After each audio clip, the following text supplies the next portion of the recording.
Bonjour à tous, on commence cette revue de presse en France avec l'ouverture de la 36e journée de Ligue 1 qui a vu le LOSC dominer le RC Lens 3-0 dans le derby du Nord. Comme le rapporte La Voix du Nord dans son édition du jour, Lille maîtrise le derby. Grâce à cette victoire, les Dogs poursuivent leur route vers le titre de champion de France avec 4 points d'avance sur le PSG. Pour Nord et Clair, un derby ça ne se joue pas, ça se gagne et c'est ce qu'a fait le LOSC hier soir. Le journal L'Équipe accorde également sa une à cette victoire lilloise et estime que l'équipe de Christophe Galtier touche au but grâce notamment à un Burak Yilmaz des grands soirs avec son doublé. Enfin, le Parisien n'y va pas par 4 chemins et estime que Lille a fait un pas de géant vers le titre. Jusqu'à la 38e journée, la course au titre va être passionnante en France. On reste d'ailleurs dans l'Hexagone avec la grosse information du jour et elle concerne l'avenir de Neymar Junior au PSG. Comme l'annonce L'Équipe dans son édition du jour, c'est jour de prolongation car le Brésilien va prolonger son contrat ce samedi avec le club de la capitale. Dans les tuyaux depuis plusieurs mois déjà, l'attaquant va renouveler son bail jusqu'en 2026, soit 4 ans supplémentaires. Un sacré coup pour le club parisien qui espère faire coup double en prolongeant l'autre star du club dans les prochains mois, à savoir Kylian Mbappé. D'ailleurs, cette nouvelle de la prolongation de Neymar traverse les Pyrénées et s'affiche sur la couverture de Mundo Deportivo qui y voit une forme de rédemption après avoir alimenté la possibilité d'un retour du crack brésilien au Barça ces dernières semaines. Terminé les rumeurs, Neymar va rester à Paris.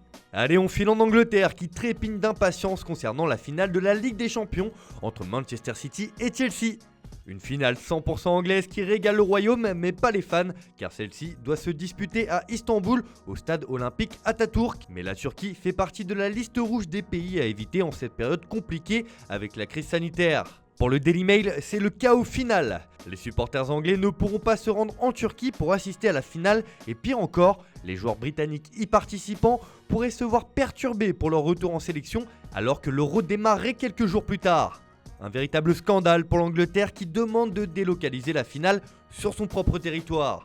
The Sun interpelle directement le Premier ministre anglais Boris Johnson. Donnez-nous la finale de la Ligue des Champions pour que les fans puissent être là, clame le tabloïd. Et d'après The Guardian, c'est le stade de Wembley qui pourrait accueillir la finale le 29 mai prochain. Cette affaire n'a pas fini de faire parler outre-Manche. On prend la direction de l'Espagne où se joue certainement le titre en Liga cet après-midi. À 16h15, le FC Barcelone reçoit l'Atlético de Madrid au Camp Nou dans ce choc de la 35e journée. Forcément, les journaux du pays attendent avec impatience cette opposition entre le leader et son dauphin à égalité avec le Real Madrid. Pour le quotidien catalan Sport, c'est tout simplement la finale de la Liga qui va se jouer cet après-midi. L'équipe Blaugrana est convaincue que si elle bat les Colchoneros, elle ne donnera pas le titre à Madrid. Pour Ronald Koeman, celui qui sera le plus fort mentalement l'emportera. De son côté, Mundo Deportivo estime que la Liga abat sa dernière carte ce samedi. Si le Barça veut aller chercher le titre, une victoire est impérative contre l'Atlético, estime le journal Pro Barça.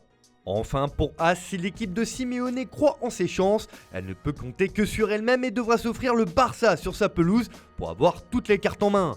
Là aussi, ça s'annonce passionnant. Allez, on termine ce tour de la presse en Espagne, mais avec l'actualité du Real Madrid qui concerne évidemment Zinedine Zidane. Éliminé de la Ligue des Champions cette semaine, le coach français ne sait pas encore de quoi son avenir sera fait la saison prochaine. En effet, Zizou laisse planer le doute et selon les échos venus d'Italie, un club rêve d'attirer l'ancien numéro 10 de l'équipe de France. C'est ce que rapporte AS ce matin qui indique que la Juventus veut attirer Zizou pour prendre la succession d'Andrea Pirlo la saison prochaine. Car l'ancien milieu de terrain n'a pas convaincu pour sa première saison sur le banc bianconero. Zidane est d'ailleurs le principal candidat pour les dirigeants turinois. D'ailleurs, le Corriere dello Sport y voit un signe avec le retour de José Mourinho en Serie A sur le banc de la Roma la saison prochaine. Il y a un effet Mourinho s'amuse le quotidien qui supplie les clubs de ne pas laisser partir les meilleurs techniciens du pays. En tout cas, si Zidane devait arriver à la Juve, cela ne serait pas sans conséquence avec les dernières semaines agitées du club piémontais. Comme l'indique Tuttosport sur sa une, la vieille dame fait partie des clubs encore en lice dans le projet de Super League et risque jusqu'à 2 ans de suspension en Coupe d'Europe. De quoi être un sacré frein à l'arrivée de Zidane sur le banc. D'ailleurs, la Juventus, le Real Madrid et le FC Barcelone ont contre-attaqué ce matin en déclarant conjointement dans des communiqués qu'ils recevaient des pressions inacceptables, des menaces et des sanctions de la part de l'UEFA afin de retirer le projet proposé de Super League européenne et par conséquent renoncent à leurs droits et devoirs de fournir des solutions à l'écosystème du football à travers des propositions concrètes et un dialogue constructif. C'est intolérable d'un point de vue juridique et la justice s'est déjà prononcée en faveur de la proposition de la Super League. le combat continue.